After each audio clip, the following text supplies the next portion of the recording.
they threw Jonah overboard, was he dead or was he alive? But before you answer, this answer I want from you. But before you answer, I want to help you. I don't want you to make a mistake. You see, Jonah had volunteered. He says, throw me. So if a man volunteers, you don't have to strangle him before throwing. You agree? If a man volunteers, you don't have to break his arm or limb before throwing him. Am I right? He volunteers, he said, throw me. If he resisted, it would be different. But it's not, he says, throw me. So when they threw him overboard, please answer me, all of you. Was he dead or was he alive? Alive. Beautiful. You get no prize for that. It was a very easy question.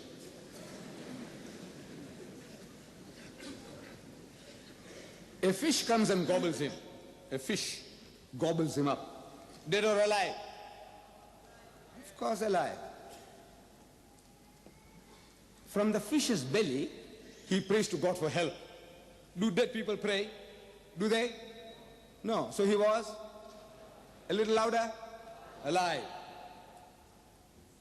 3 days and 3 nights the fish takes him around the ocean. Dead or alive? Alive. 3rd day vomits on the seashore. Dead or alive? Alive. It's alive, alive, alive. It's a miracle of a miracle of a miracle. When you throw a man into a raging sea, he ought to die. If he died, no miracle. A fish gobbles a man, he ought to die. If he died, no miracle. 3 days and 3 nights, suffocation and heat in the whale's belly, he ought to die. If he died, no miracle. If he didn't die, it's a miracle. If he didn't die, it's a miracle. If he didn't die, it's a miracle of a miracle of a miracle. The man is surviving. Well, he ought to have been dead. So what did Jesus say? He said, for as Jonah was 3 days and 3 nights in the belly of the whale, in the belly of the whale. How was Jonah, dead or alive? Alive. Please, please, please.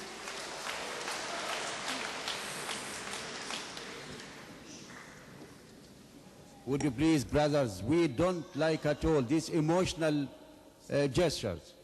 Let the speaker continue his lecture. Inshallah. So the answer is the man is alive. 3 days and 3 nights, he's alive, continuously. And Jesus said, for as Jonah was, so shall the Son of Man be. What happened to Jonah is going to happen to me. Jonah is alive. I'm asking the Christian world, 1,200 million Christians. I'm asking them. Jesus in the tomb, Jesus in the sepulchre, for 3 days and 3 nights. Was he dead or was he alive? Dead. That's the right answer. Jesus is dead, Jonah is alive. Is that in your language, I'm asking, is that like Jonah or unlike Jonah? In your language. In your English. I want to know, Jonah is alive for 3 days and 3 nights. Jesus is dead for 3 days and 3 nights. In the Englishman's language, I want to know, very simple question, is that dead, or is it alike, or is it unlike? Unlike. What did Jesus say? He will be like Jonah, and the Christian will say he was unlike Jonah. So I'm asking them, who is speaking the truth? You or Jesus?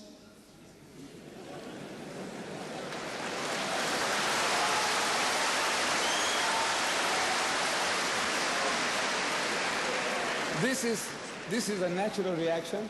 This is a natural reaction. If a person appreciates, you know, what is said, and if you don't respond, they might think that these are all dummies sitting here. You know, it's about, at times you have to.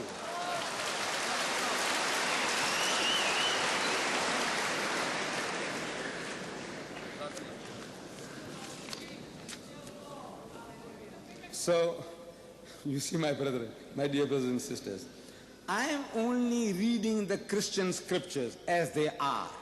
I am not adding anything into them, nor am I taking anything out. I only show you, so look, this is what Jesus said, and this is how you find that instead of fulfilling the prophecy, this is being fulfilled in reverse. So the clever man, we meet missionaries, they tell us, he says, no, no, no, Mr. D, that. You see, Jesus was emphasizing the time factor. They say it was a time factor. You see, he uses the word 4 times. He said, for as Jonah was 3 days and 3 nights, so shall the Son of Man be 3 days and 3 nights. So he's emphasizing the time factor. I said, look, there is nothing miraculous about a time factor. Whether a man is in the tomb for 3 days, 3 hours, 3 years, 3 weeks, that is not a miracle. The miracle is that you expect a man to die and he doesn't die. That is a miracle. He said, no, drowning men clutching at straws. Drowning women do the same. Somehow, now, I can't let go. Easy salvation you have got. You have earned easy salvation. Christ died for your sins. So, I said, now look, when was Christ crucified?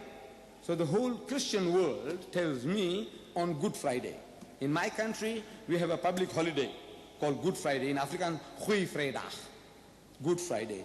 The Masutu people, Lesotho, they commemorate Good Friday. Zambia, Swaziland, every Christian nation, Britain, France, Germany, each and every Christian nation commemorates Good Friday. So I'm asking, what makes Good Friday good? It's that Christ died for our sins.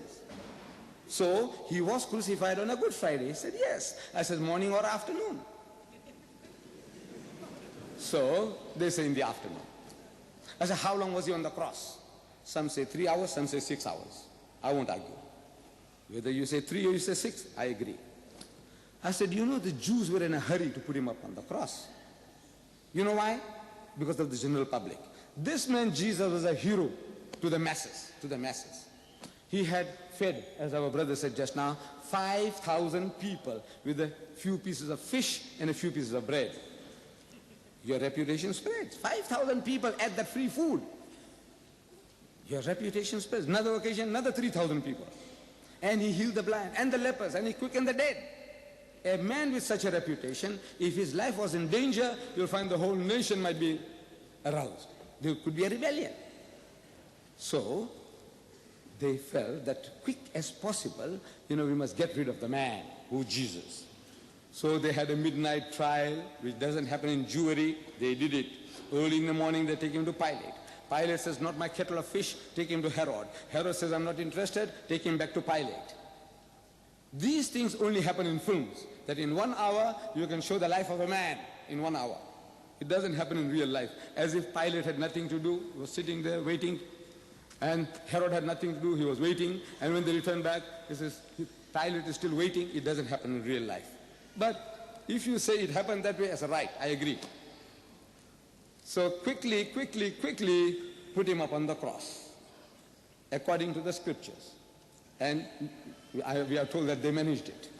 But as much as they were in a hurry to put him up, they were also in a hurry to bring him down. You know why? Because of the Sabbath. Curious people, these Jews.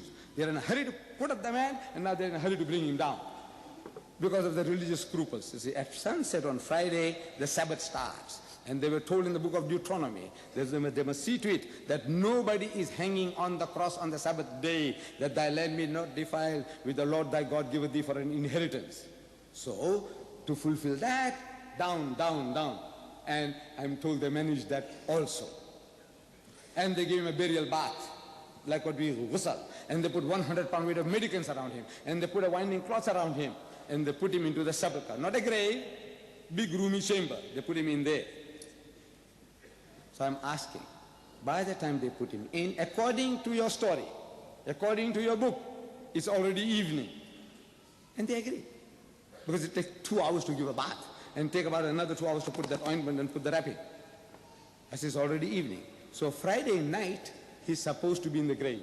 He's supposed to be in the grave. Mark my words. And watch my finger. Can you see my finger? Yes. Friday night, he's supposed to be in the grave. So the Christian agrees. As a Saturday day, he's still supposed to be in the grave. He said yes. Saturday night, he's still supposed to be in the grave.